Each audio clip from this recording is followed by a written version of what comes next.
Update. Am I the a-hole for asking my boyfriend to stop sharing everything with my sister? Original story. Hi, I'm 24 female and have been dating my boyfriend, 26 male, for 5 years now. We grew up together as neighbors and were friends for a couple years before dating. I love him so much, and I want to marry him. His family's great and I adore them all. And it's great with my family too. He also formed a great relationship with my sister, 21 female. But the issue is that I think their bond is too close.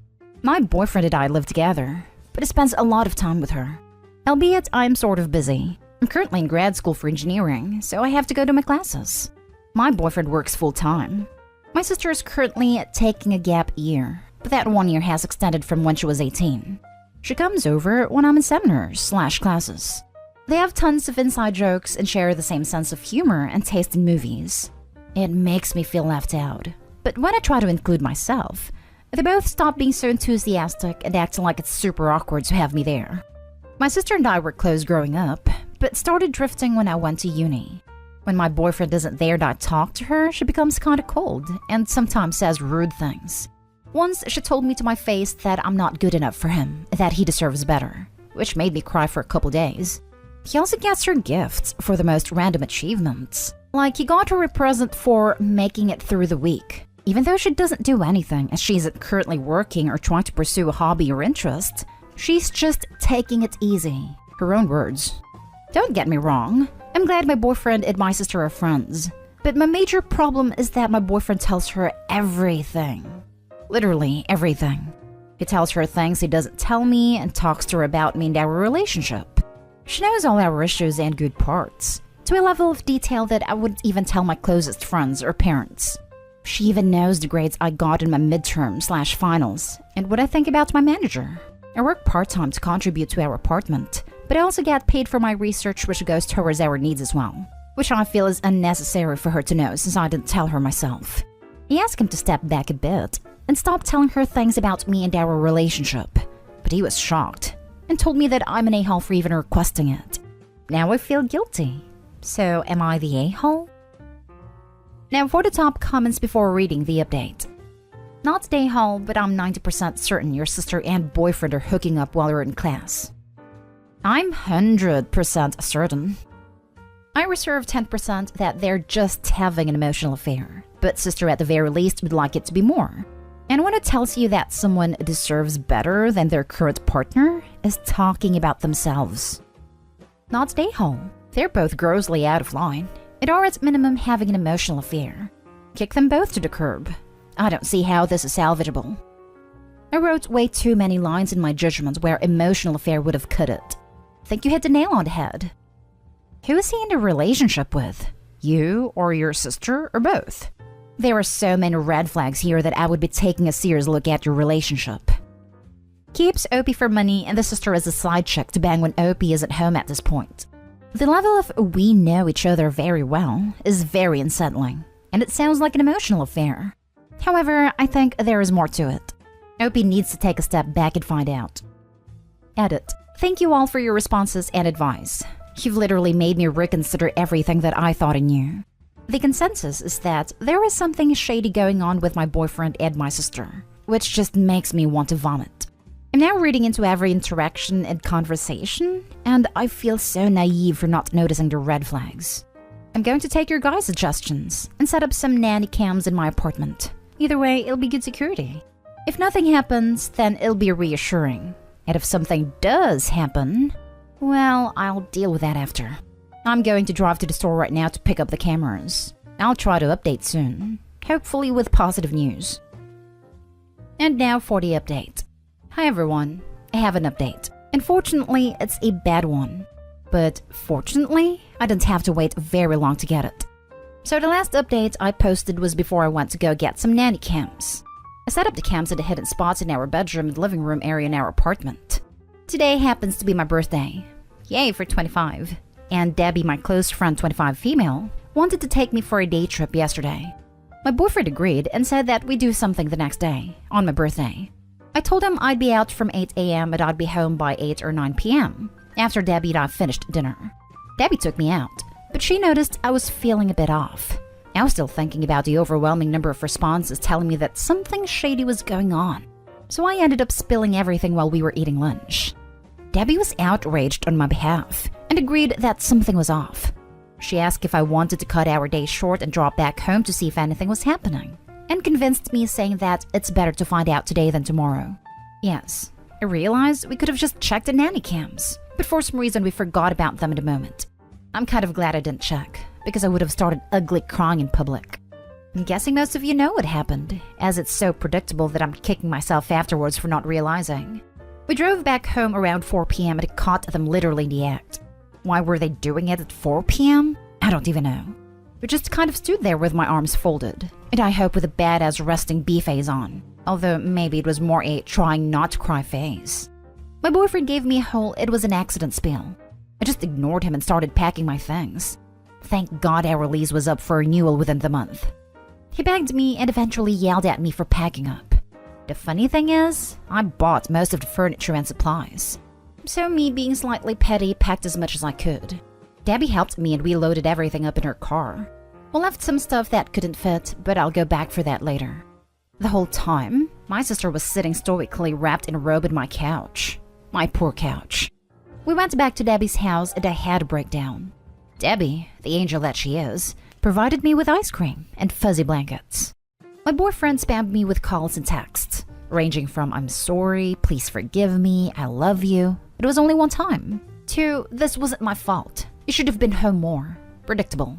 We decided to check the recordings, and lo and behold, it was definitely not just once. I'm really sad that the sister who used to bake cupcakes and do karaoke with me could betray me this badly.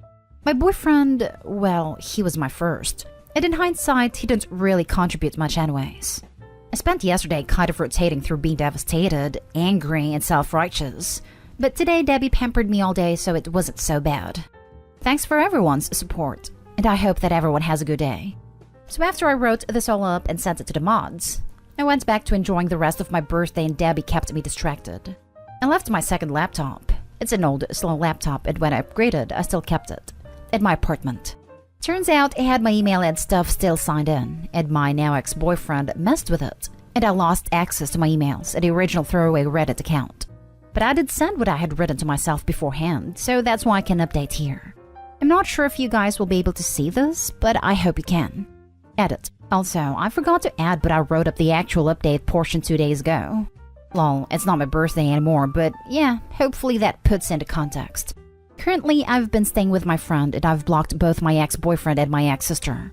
To be honest, it's a huge weight off my back, and I know this won't affect me forever.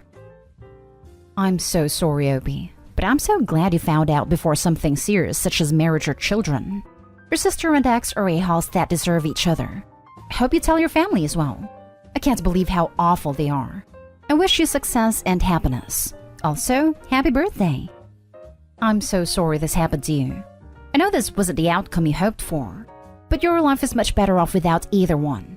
What your sister did was lower than low. I don't see how anyone can look at their sibling's significant other and see a potential intimate partner. So sorry to hear this. At least you know now. If I were you, I would never forgive my ex-sister or ex-boyfriend, or ever talk to either of them again. They don't deserve to be in your life. Next story. Am I the a-hole for denying my brother a share in our childhood home? When I was 18 and my brother was 22, we found out our mom had an affair in the early years of my parents' marriage. My dad was clueless about this too. She ended up leaving our dad and revealed he wasn't our bio father. Her affair partner was, and DNA confirmed this was true. Our dad was there for us, and for a few months things seemed like they would stay relatively normal. But then my brother decided it felt bad for the guy who didn't know we existed and wanted a relationship. He started treating our dad as a bank instead of a dad. Dad paid for him to meet our bio father, and then my brother acted like he was supposed to pay for other stuff for them. My dad said no. He said he didn't want to pay for anything for that man. My brother told him it wasn't for bio dad. It was for him, that he is his son, and as a father, he should put his hurt aside for him. When the bio dad was made homeless, my brother expected my dad to pay for him to rent a place. My dad said no, and that was the start of an estrangement that lasted until my dad died a couple of years ago. The estrangement continued for so long because at age 26, my brother had our bio father adopt him again because he felt bad. He tried to pressure me to do the same, but I didn't meet the dude. My brother wanted me to, but as I told him, it held no interest to me. The man died 7 years ago, and he was broken up about it, especially because I showed no grief at all and told him it didn't upset me at all. It was after our dad died that my brother really started to feel guilt. Dad kept our childhood home and he left it all to me. Our brother used to love that house, as it was where he went through a lot as a kid, and he asked if I would split that in half with him and let him buy it one day. I said no, that I wanted to live there, and after everything he didn't deserve to just inherit his half like he did treat our dad like crap. He told me I was an A for punishing him so much, that he has suffered enough because of it, and he has to live with the consequences. Am I the a-hole? Now for the comments. Not the a-hole. He is absolutely right. He has to live with the consequences of his actions, and this is one of them. Guilt is not a consequence, it is a decision. It never means you should be absolved of all the real-life consequences. Top commenter is right. This is absolutely what he should have to deal with. Well, if it isn't the consequences of their own actions. It's cool that he likes the inanimate object your dad built up. Shame that he was such a horrible person to the guy who literally raised you two. Your brother sounds like a manipulative a-hole. That's how he was those years after finding out. He would manipulate and try to use guilt to get what he wanted. To the point it pushed too far and our dad decided he was done. My brother really disappointed me. Info. Is he written into the will to inherit half, or is he just demanding it? He used to be. I think Dad changed his will after my brother chose to be adopted by bio father. If the house is solely yours, he's got no say or right to demand anything. There's no sentimental value here for him. As always, from what you said, it's just another monetary value. And I think your dad was beyond nice to him to put up with this nonsense when you were younger. Just make sure the will is ironclad so he can't contest it. There is sentimental value for him. The house used to mean more to him than me. Maybe it still does to a point. But my dad made sure it was mine, and mine alone. And he can't even contest a legal kid because he was adopted by the bio. Now for the next story. Am I the a-hole for leaving after I found out my brother wasn't home? I'm 25 female, finished my master's degree this past spring, and decided to move back to my hometown to be closer to my parents and brother. My parents are separated, and my brother Alex, 14, usually lives with my mom during the school year. I wanted to be there for his first day of high school. So I got up early, went to McDonald's to get us some breakfast, and went to my mom's house. My mom's husband answered the door and let me in. I asked my mom where Alex was, and she said he was at Dad's house. I asked why, and she told me he was staying with Dad until he could behave better with his siblings. He has 3 step-brothers around his age. I said my usual greetings and goodbyes and made my way to leave. My mom's husband asked why I was leaving, and I told him I was going to see Alex. He looked upset, but said goodbyes anyways. I spent the rest of the morning with Alex and my dad and then drove him to school. My mom texted me calling me an A because I showed up with McDonald's in a house full of my step-siblings. I don't know them nor consider them family. I don't offer them any or wish them well on their first day. She said what I did was rude because her husband's kids saw me with food and thought it was there for them.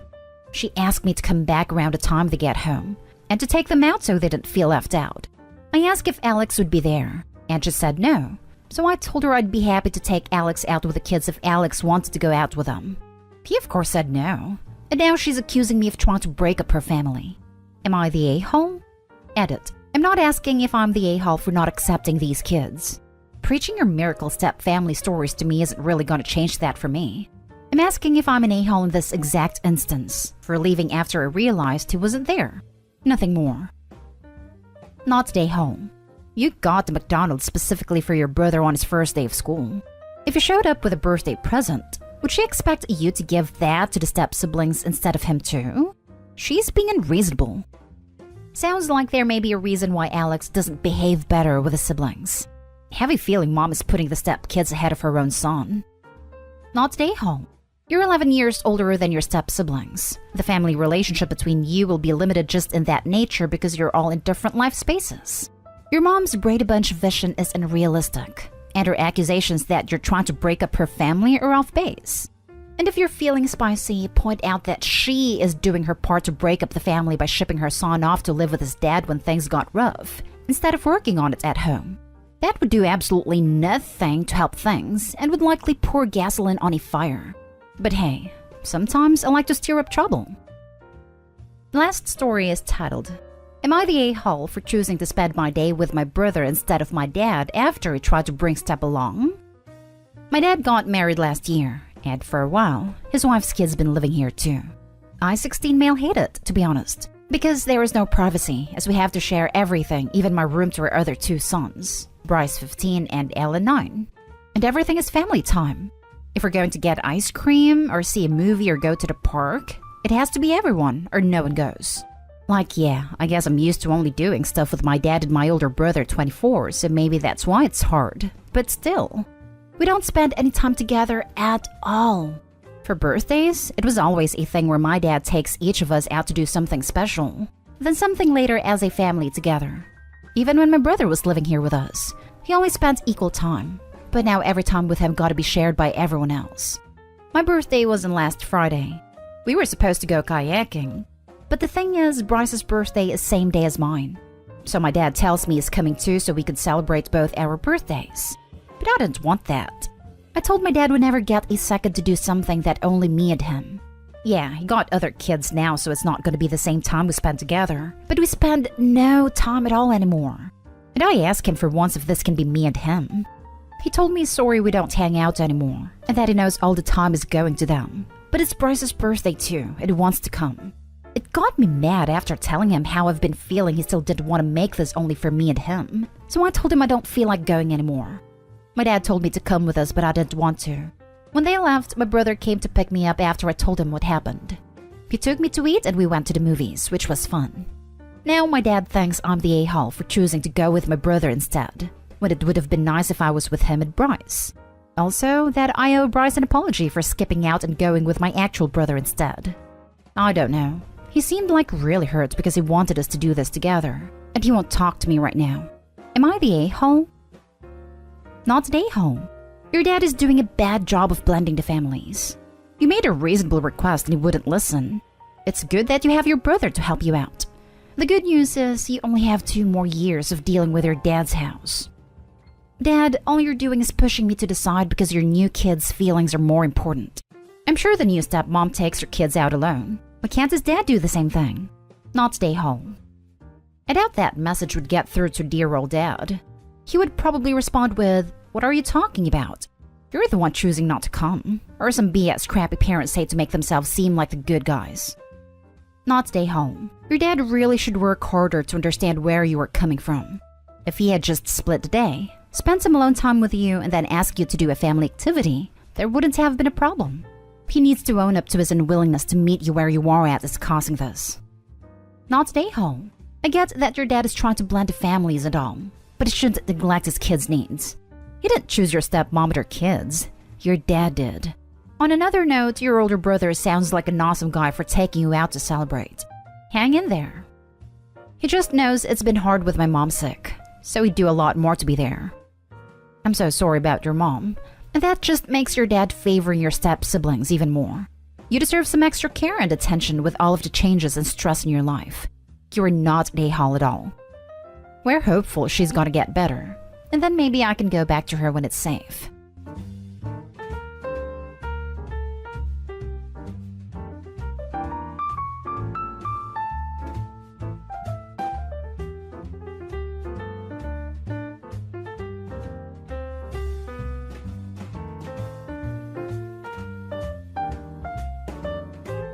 Update. I, female 25, went no contact with my family, male 54, female 50, and male 20, when I was 18.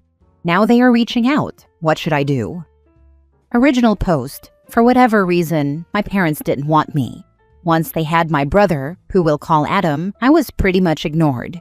They didn't abuse me, but I was pretty neglected.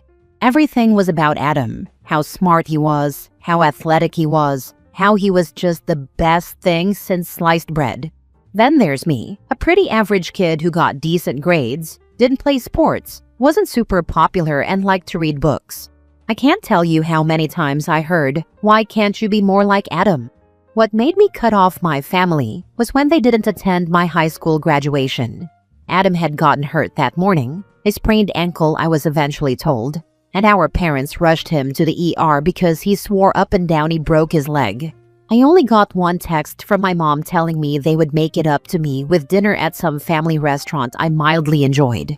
I was done after that. I had been used to being neglected or forgotten, but I thought they would at least attend my graduation.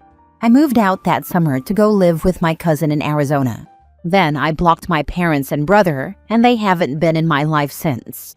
My family did try to get into contact with me after I left, but it was mostly just to tell me I was a bad daughter, overly sensitive, and didn't care about Adam. Years later, I still don't have any contact with them. I'm now married to my husband John, male 26, who loves me and treats me like I matter. We also have a daughter who's now 2, that I love more than the world itself. I have a close-knit group of friends and a job that makes decent money and that I enjoy. I'm not saying my life is perfect or a dream or anything, but it's definitely leagues better than my childhood.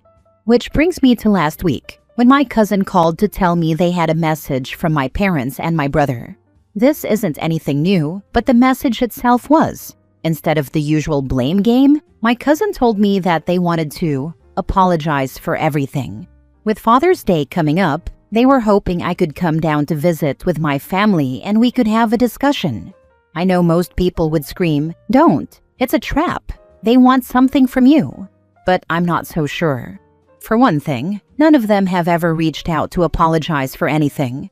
But I still have connections to my extended family, so I have info about my parents and Adam from them. None of them are sick or dying and need an organ. They're not in debt or need help with finances. My parents aren't hoping to retire and want to be supported. Adam doesn't need help with student loans, scholarship kid, so it could be genuine.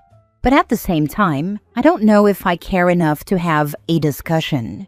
My life has been great without them, so why do I need them now? I wanted them as a kid, but not anymore. However, John says this could be a genuine olive branch since they never apologize.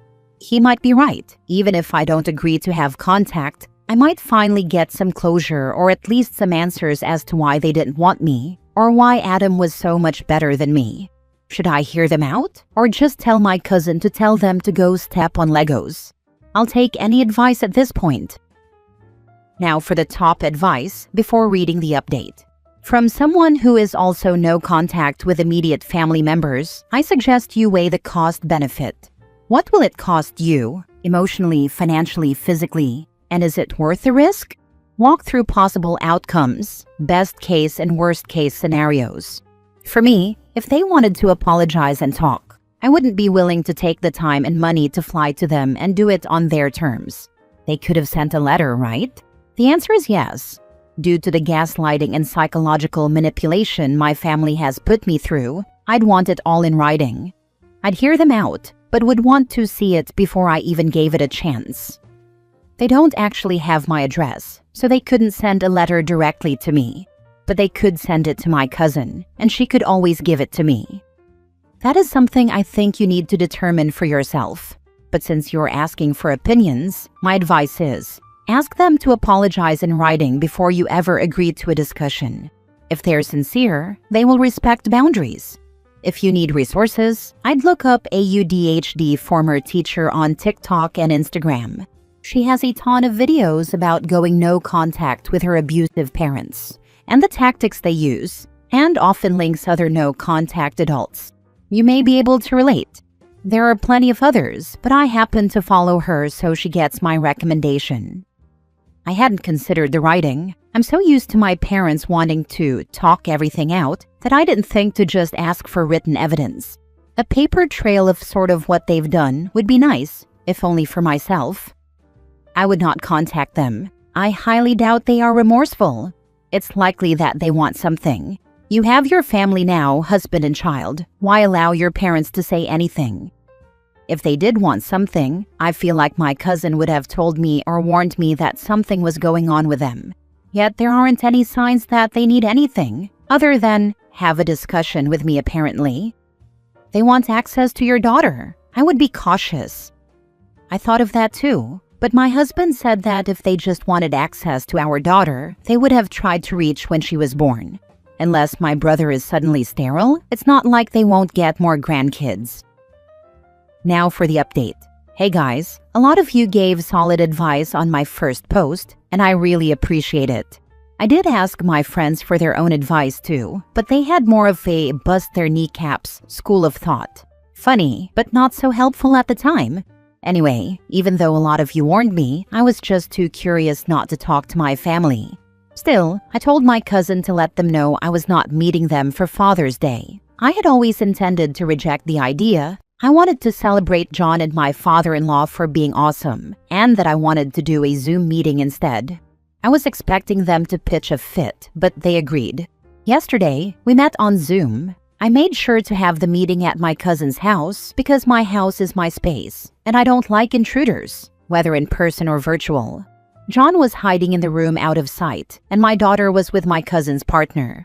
Long story short, my mother is a revolving door, and both my parents are idiots.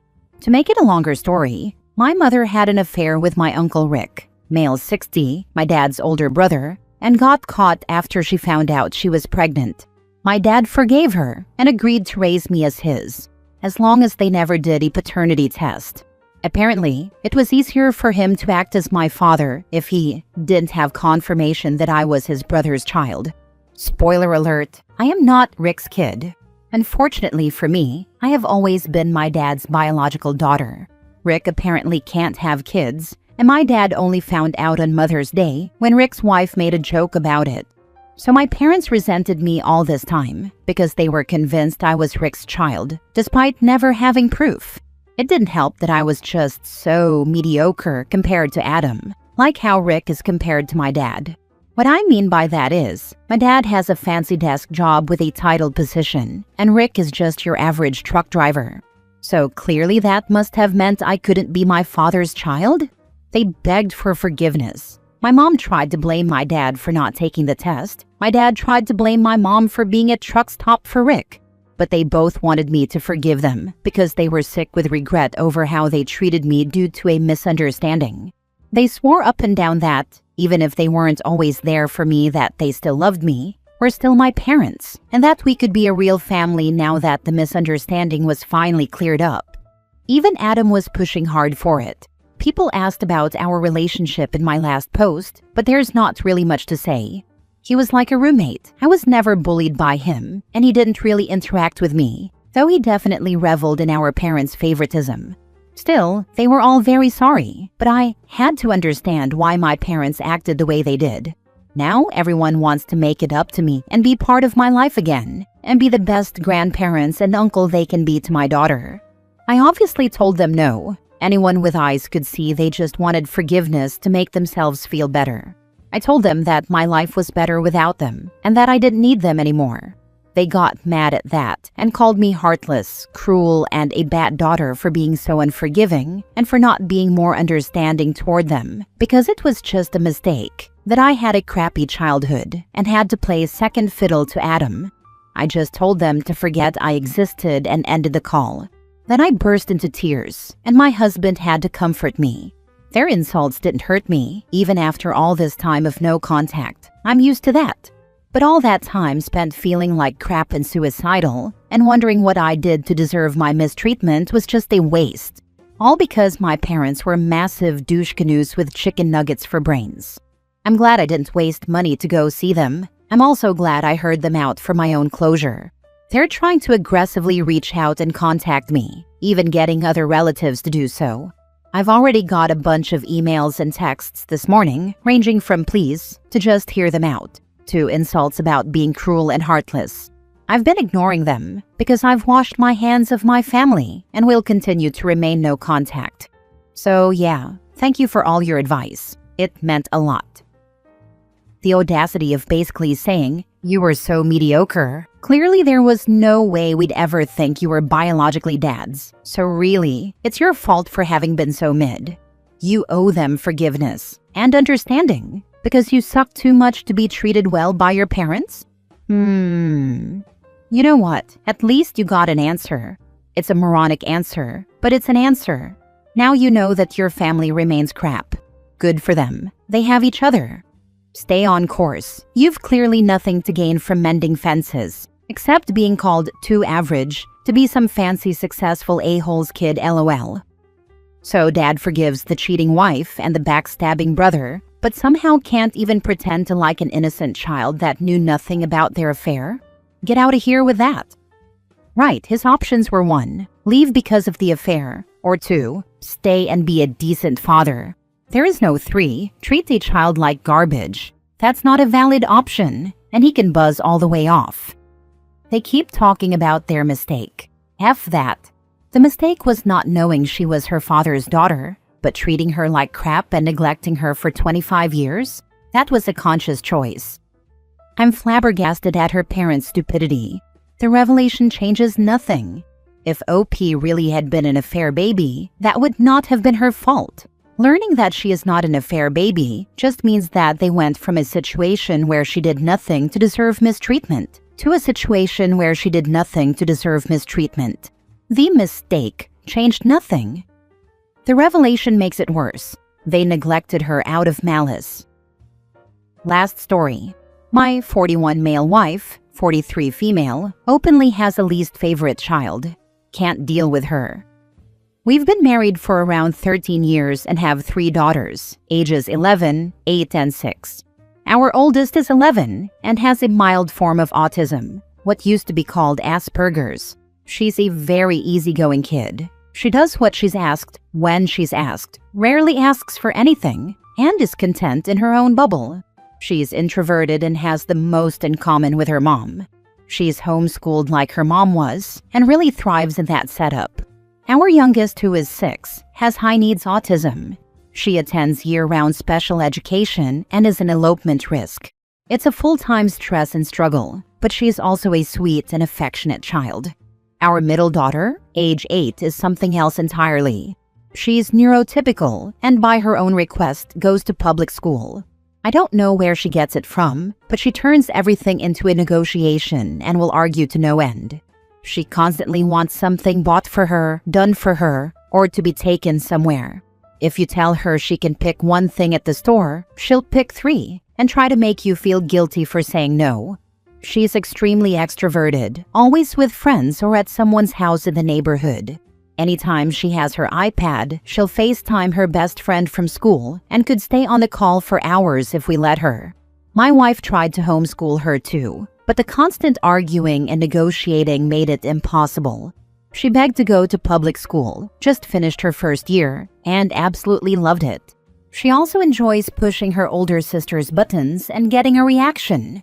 The interesting part is that, when she's at school or with friends' parents, she gets glowing reports, no issues, no complaints. And when I'm parenting solo while my wife is away, things tend to go more smoothly. I'm more direct. I don't negotiate, and I don't offer second chances. It's not about being harsh, but if you give her an inch, she'll take a mile. When both of us are home, the dynamic shifts. My wife often gets drawn into long verbal battles with her, takes the disobedience personally, and eventually calls me in once it's already escalated. By then, our daughter is past the point of reasoning. No consequence or logical redirection seems to work. It could start with something as small as time to brush your teeth and spiral into a full meltdown because she decides she wants a snack instead. Even after I've diffused the situation and moved on, my wife sometimes brings it back up minutes later with a comment like, "I can't believe you." It feels like she's trying to win the argument after the fact.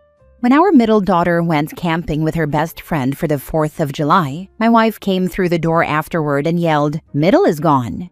She frequently makes indirect comments implying that our middle daughter is difficult or always causing problems. I can't help but feel like that kind of labeling only makes things worse.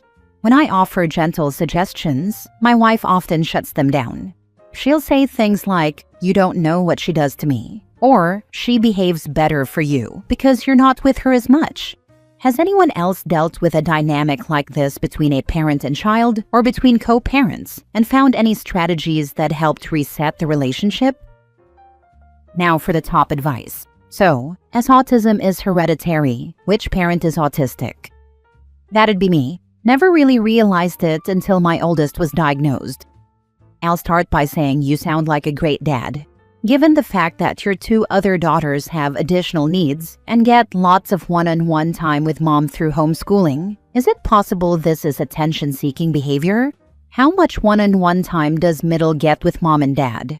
It sounds like you're thinking about this already, but I'd be curious to know how your wife would answer. Yes, children can be difficult, but they can also sense when they are not liked by their caretakers, and it creates a lot of anxiety and confusion for them, especially when you're talking about the same-sex parent. All of that to say, your wife needs an outlet that is not you or your children to manage her anger, or she will alienate your middle child further. Maybe it's therapy, maybe it's a parent support group, etc. But yeah, based on what you've said, your wife needs to change the way she talks to and about your middle daughter. Thank you. I really appreciate your thoughtful reply. It can be tough to make our middle daughter happy, even when we try to do special things just for her. For example, I recently took her to her favorite hobby shop to buy Pokemon cards. We agreed on a budget, but once we got there, she pushed hard for more. When I stuck to the plan, it turned into a meltdown at the register with tears and promises to pay me back or do chores. Another time, I took her to a local gym event to run around and play for a couple hours. On the way home, she asked for a milkshake at 10 p.m., and when I said no, she came home visibly upset. Instead of being content with a fun night and the time together, she focused on what she didn't get. If we go to the zoo and pass the gift shop, it's the same pattern. She wants too much, gets upset, and the moment sours. My wife has said things like, "You're ruining the day for everyone," which I get, but it's also not the kind of message an 8-year-old knows how to process.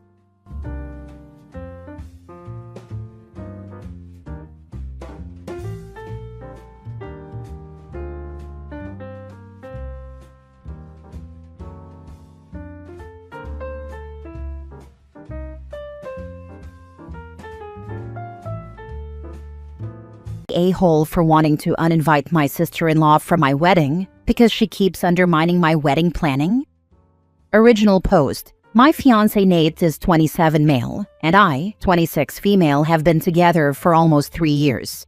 He proposed to me about 6 months ago, and shortly after, we found out I was pregnant. We are planning to have our wedding in the spring of next year. Nate has a twin sister, 27 female, who we'll call Kayla. Nate and I announced our engagement and my pregnancy at the same time. We made a cute little Facebook post with a couple of engagement pics and an ultrasound photo that said something along the lines of, "The Smith family is going to have 2 new additions." Kayla commented almost immediately that we would have to wait until next year to actually get married because she looks best in fall colors and, as my maid of honor, should get a say in choosing bridesmaids' dresses.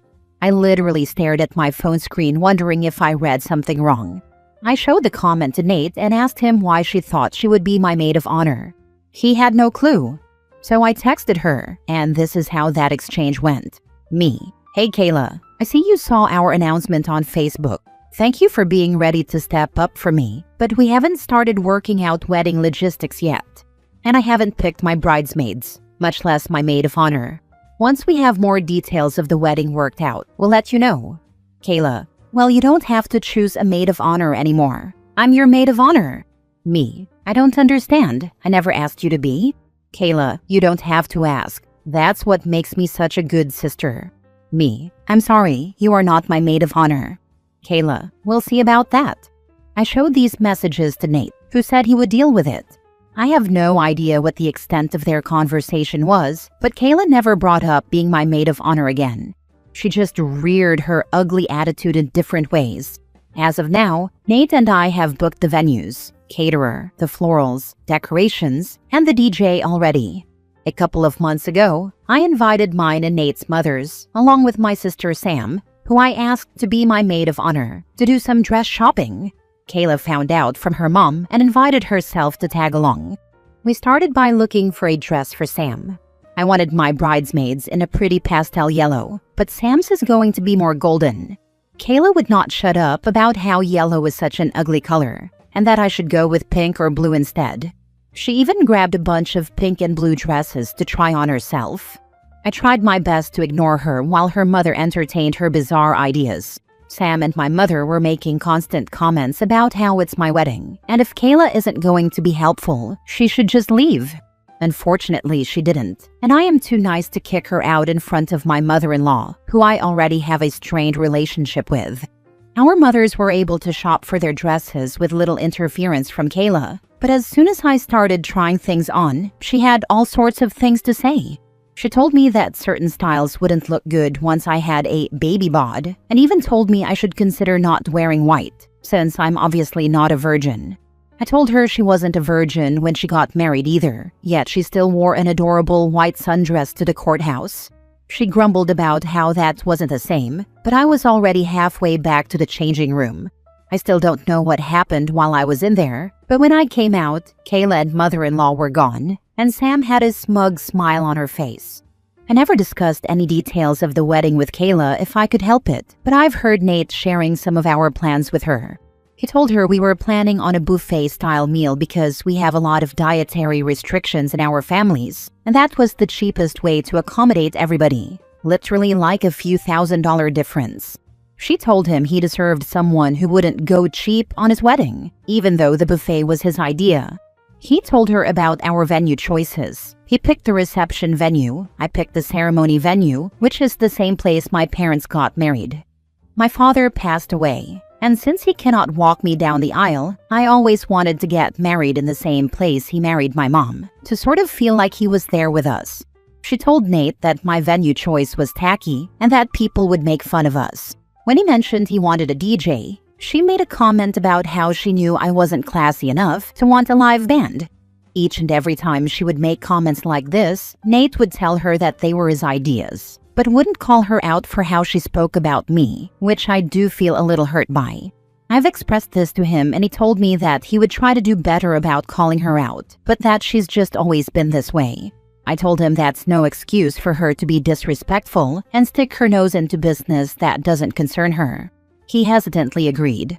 On Friday, I got an email from the venue for our ceremony, confirming our cancellation and asking if we needed to reschedule. Shortly after that, I got a voicemail from our caterer explaining that my new wedding planner had just called, but the line had dropped, and they were wondering if I could pass along her phone number so they could finish going over changes to the menu. I immediately emailed the venue back, saying that no, we are not canceling or rescheduling. Please keep our original date on the books. I called the caterer, who explained that a woman had called and said she was my new wedding planner. She had said that I wanted to make some changes to the contract, namely, switching from a buffet style to plated meals. I told him that this was not the case. I do not have a wedding planner and please do not make any changes unless contacted by me or Nate directly with the contact information we have on file. The caterer suggested putting a password on file as well. He said he wouldn't make any changes unless the person requesting them knew the password. I called both venues and all of our other vendors to put in place the same types of precautions. They all gave their sympathies for me having to deal with this. When Nate got home from work, I confronted him about it. I told him someone tried to cancel my venue and change our catering. I told him the only person it could be is Kayla. He tried to deny it and say that she wouldn't do it, but I reminded him of how she's undermined and insulted me during every step of this engagement. I told him I wanted her uninvited. I will not give someone who has already done so much to make this wedding stressful the opportunity to do something like show up in white. He fought me on this, but I basically told him that I felt disrespected by him over how he is allowing Kayla to treat me. I'm his partner and the mother of his child. My feelings and comfort should be more important to him than his sister's childish antics. We met with her for lunch earlier today, and once we got dessert, he asked her if she was trying to make changes to our wedding plans. She said, and I quote, "Well, yeah, it's the maid of honor's job to make sure the bride is making the right decisions." Before Nate could even say anything, I told her she is not my maid of honor, and even if she was, that would not give her the authority to undermine our decisions and make changes to the wedding plans and budget behind our backs. She said she didn't see what the big deal was, since her grandmother had offered us a pretty large chunk of change as a present to help pay for the wedding. I told her again, the wedding budget is none of her business. She tried to argue, but I just cut her off. I told her that her behavior regarding our wedding thus far has been nothing but disrespectful and insulting. I told her trying to cancel my venue had crossed the line and she was no longer invited to the wedding. She seemed absolutely shocked by this. She looked at Nate, waiting for him to defend her. And then he did. He looked at me and said, "Why don't we give her one more chance?" I asked if he was kidding. He said no, that Kayla was only doing what she thought was best for us, and now that we've told her that it wasn't okay, we should give her a chance to correct her behavior. I didn't even respond. I just got up and left. I went and got in my car and drove home, thinking to myself, if he wanted to side with his sister, then he could rely on her to get home. I ignored him trying to get a hold of me. Once at home, I packed a small bag and left for Sam's house. I told her everything, and she told me I could stay as long as I needed to. But now she's at work for the night, and that's where I am now, trying to process what just happened, trying to figure out when I became second place in Nate's life, trying to figure out if there's any way to fix what he just broke in me. He keeps switching between asking where I am, telling me he didn't think this was that big of a deal, and apologizing and asking me to come home and talk. I don't feel ready to talk to him just yet. I'm still too upset, and I feel like I'll do or say something I will regret, like call off the wedding altogether. I just told all my vendors that we aren't canceling the wedding, but right now I kind of want to. I don't know if it's my hormones making me feel crazy or if I'm valid in how hurt I'm feeling. I just don't know what to do or what to think. So, am I the a-hole for not wanting to give her a second chance? Or is my fiancé right that she deserves a chance to prove herself before she's uninvited from the wedding altogether? Now for the top comments before reading the update. You are in the right, and I think a wedding cancellation, or at least delay, is in order until he can show you come before his sister. His sister tried to change the venue that was meaningful for you because it was a reminder of your father. To cancel that over anything else is not just over the line, but cruel. You gave him many chances to get her in line. He failed. One thing I would recommend if you do go forward with him is that, when meeting with her, let him take the lead, even if you don't agree with what he is saying. It will be the biggest indicator of his mindset and ensures that she doesn't or can't blame you for boundaries he is placing. Thank you. He keeps saying I just don't know her well enough to know that all her comments and jokes are harmless. But this one wasn't just a comment. She actually tried to cancel my venue. I honestly couldn't care less about the catering. That one was just weird. But my venue was special. It was too far. Cancel the wedding and let Nate go back to Alabama. Heh, this comment made me cackle. Thank you for the laugh. Now for the update. First of all, I just wanted to say thank you to everyone who read my original post and offered their judgments and advice. Writing this out really helped me process what I was feeling, and hearing that I wasn't overreacting or just being hormonal from people who are removed from the situation was very comforting. I read every single comment, and there is no way to express how much all the kind words meant to me. There were lots and lots of comments asking for an update, but I wanted to wait until after I had talked to Nate. So I spent last night at Sam's house and mostly ignored Nate's texts and calls.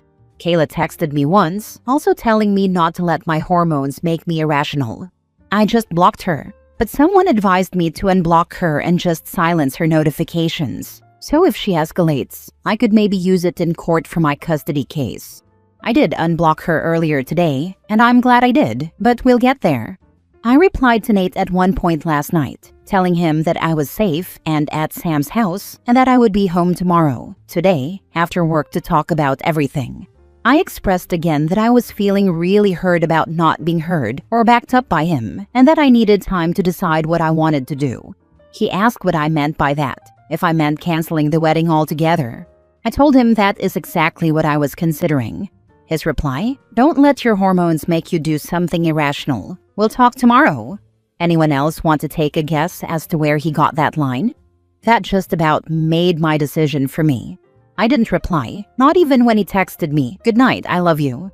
Instead, before I went to bed for the night, I sent him a link to my post and told him to read through it before we talk. Someone said he probably sent it to Kayla too. If she did read it, she hasn't commented, and if she texted me about it, it was while I had her blocked. This morning I called in to work and had breakfast with Sam. She gave me the number of a family lawyer that her friend used for his custody case. I spoke to the assistant, explained my situation, and luckily, she had a slot open after lunch for an initial consult. So I took a shower and basically just kept reading through the comments on my post until it was time to talk to her. I told the lawyer exactly why I am leaving Nate, and how I am terrified of how his sister would influence him with our baby. I don't trust him not to be influenced by Kayla or to have our baby's best interests in mind, so I want to fight for sole custody and supervised visitation. I told her if possible, I want to include something that restricts Kayla from having any contact with my child. I am already mentally preparing to have to fight Nate in court because I know he will not agree to any of this. My lawyer told me that while my concerns are valid, it may be difficult to convince a judge to put a contact restriction in the custody order based on family drama alone. She advised me to document everything Kayla has done and anything moving forward so we can present it to the judge if and when we end up in court. She gave me a list of things to think about, like if I want Nate to get any custody at all or just visitation, how I want to handle things like medical care or education for my child, and whether I want to put communication restrictions in place, like only talking over text. Lots of things I never would have thought of, and never thought I would have to think of. We were supposed to do all of this together. She told me to take a few days to gather my thoughts and decide on what I want. I scheduled an in-person meeting for this Friday to go over everything. Hopefully, I will have my mind straight by then, but if anyone has any advice on what to put in these custody papers, I'm all ears. After the phone call with my lawyer, I checked some more comments and then took a much-needed nap. When I woke up, I had a text from Nate asking what time I would be off work so he could have dinner ready for me when I got home. I told him I would be there around 5, but if Kayla is there, I will be turning around and leaving without a word.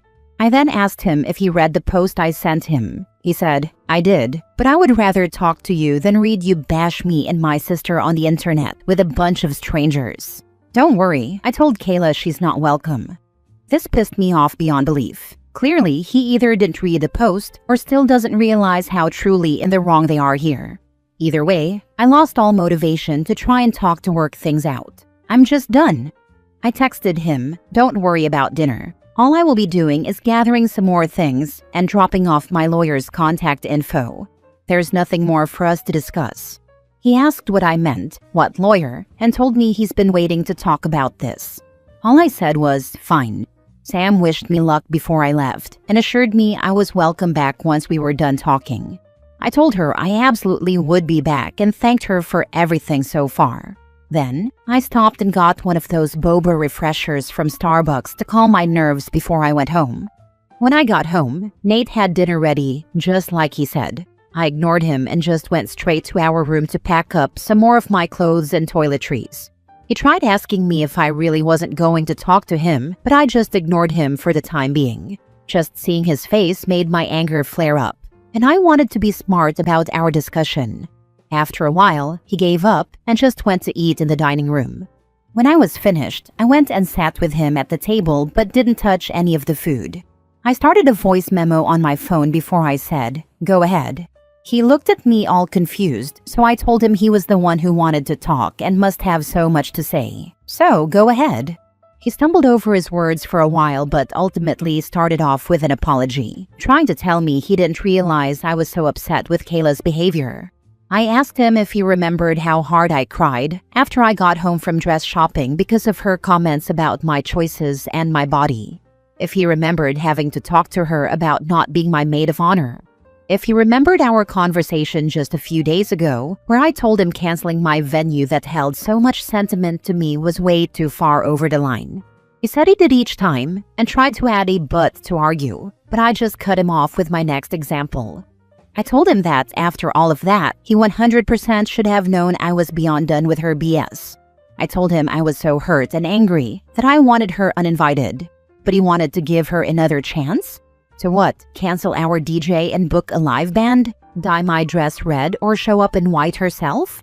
He told me she would never do that.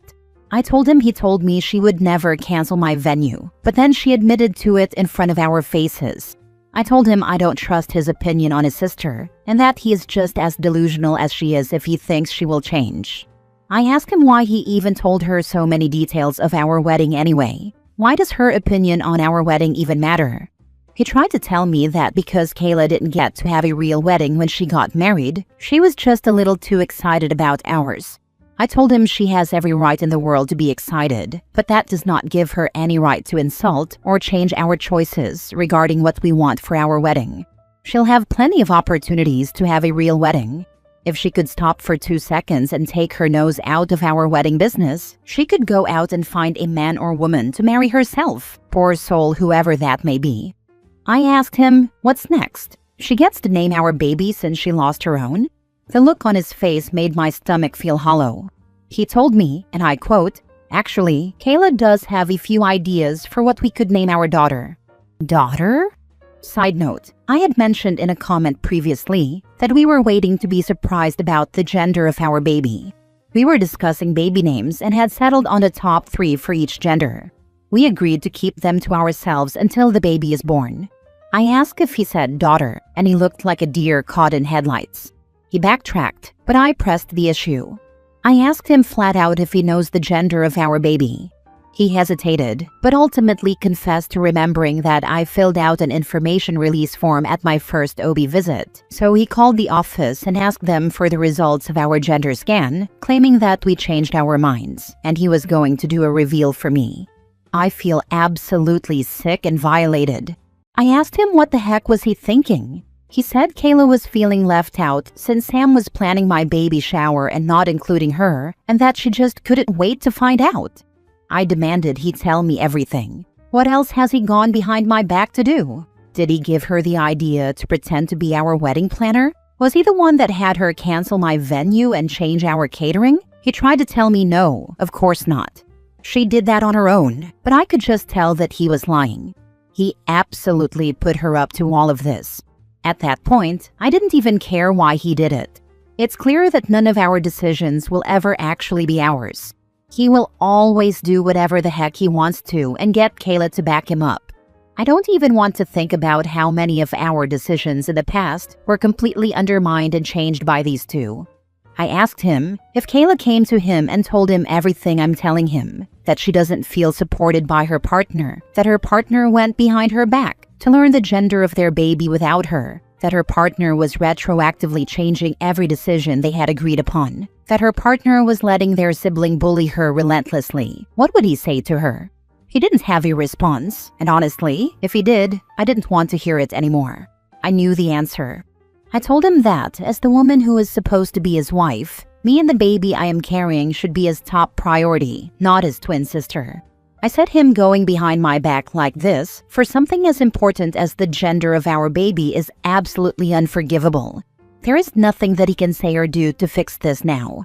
I told him I will no longer be marrying him, but it's up to him if he wants to cancel all the vendors. I said, "You're more than welcome to use it all to marry Kayla, seeing as she's the one you obviously care the most about." He tried to backtrack and apologize and explain, but every time I just cut him off and told him that I had heard enough, and my mind was made up. There is no going back now.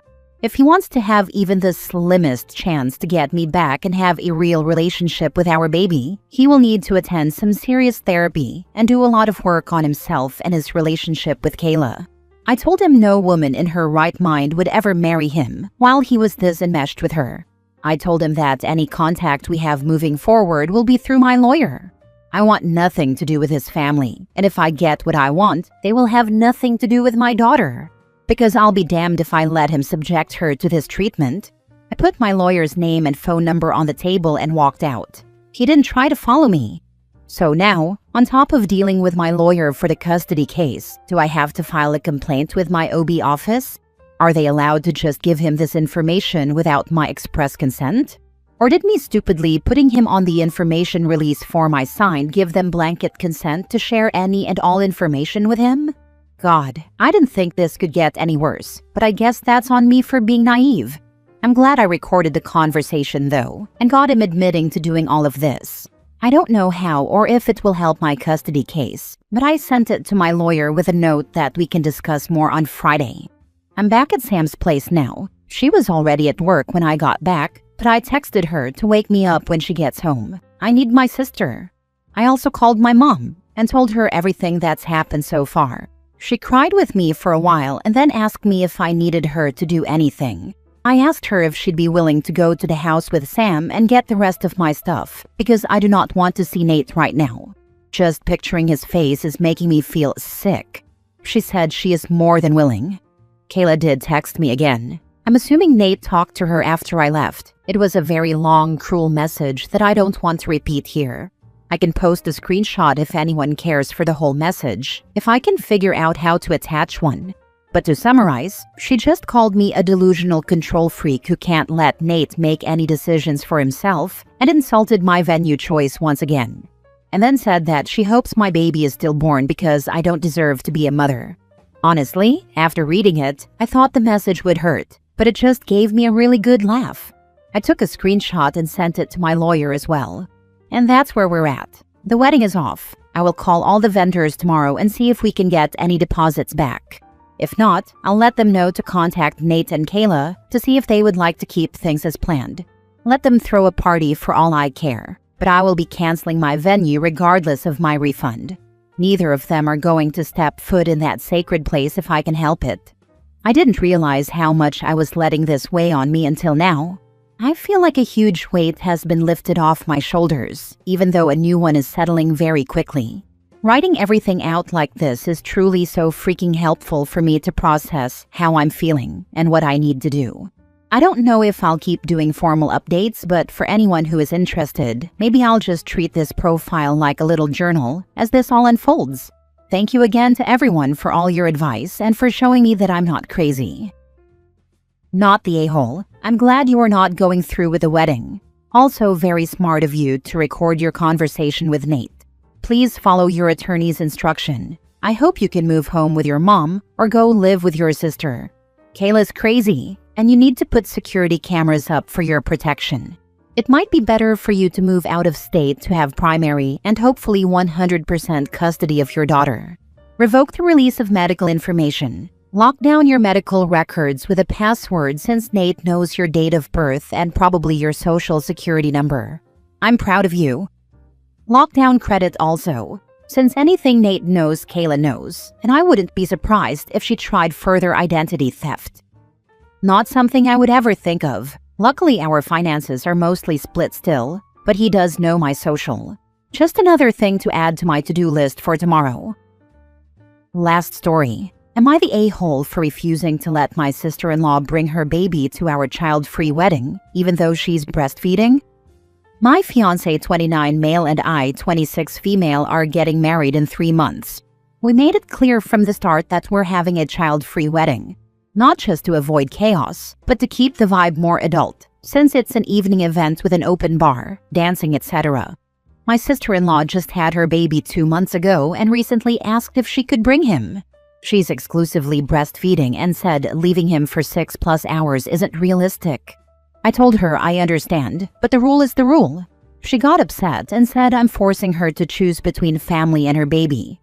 She even offered to step outside to breastfeed or leave early, but I still said no. It's not personal. I just don't want to set a precedent where every parent then asks for exceptions. Now my mother-in-law is furious and saying I'm punishing a new mother and that nobody wants to hear your DJ set more than their own baby. My fiancé supports me, but asked if I might reconsider just for his sister.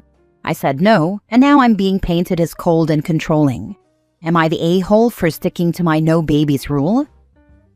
I mean, you get to make the rules. It's your wedding, but consider that this is going to cause hard feelings for your sister-in-law towards you for years. In-laws are messy. You've got to decide if it's worth it. Exactly, the war you're about to start is not an easy one. I had a child-free wedding, but we actually did let our one friend who had a nursing baby come with the baby. A baby won't be running around, try to sneak drinks, put their hands in the cake. It is a baby that stays in the lap of the parent.